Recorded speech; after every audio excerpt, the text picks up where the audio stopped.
But the Goodwood accident was much more complicated. Yes, the Goodwood one. The brakes were no worse, really. I had an ankle and an arm and ribs and smashed my face, odd things like that. But the most important thing there was I had a bang on my head on this side, which of course paralyzed this side of my body. How did that accident happen? I don't know. Nobody knows. I mean, all I do know is that I went off the road at Goodwood here and in a place that I never should have gone off.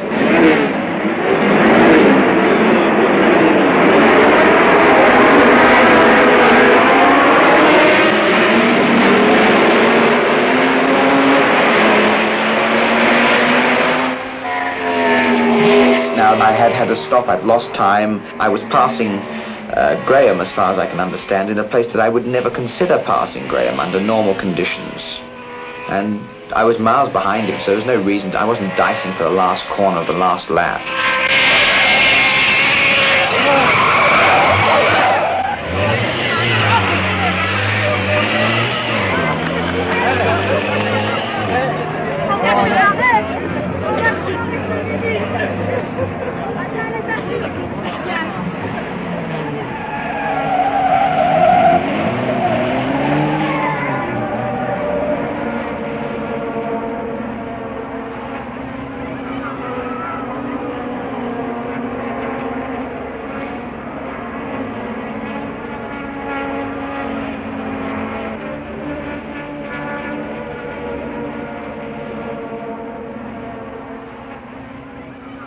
You know, Stirling, I don't think I'll ever forget the way people who have nothing to do with racing responded to that accident, your recovery, and your determination to get back into circulation.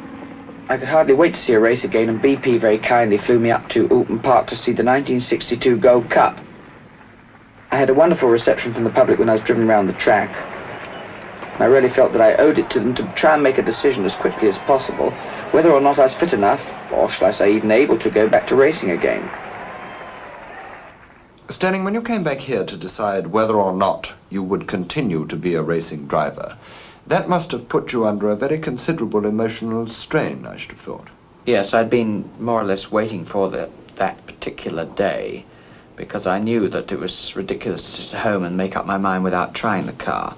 I came down here and I drove the car around for about 3/4 of an hour, but it dawned on me slowly but very surely that the things that I required had gone.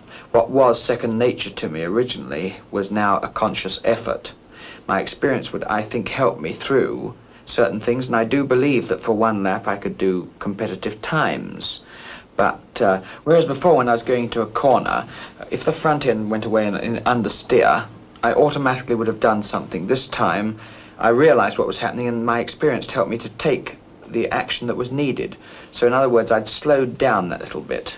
My spatial reaction had gone, my concentration and so on. A lot of things had changed, and I felt that it would be, therefore, unwise to continue racing.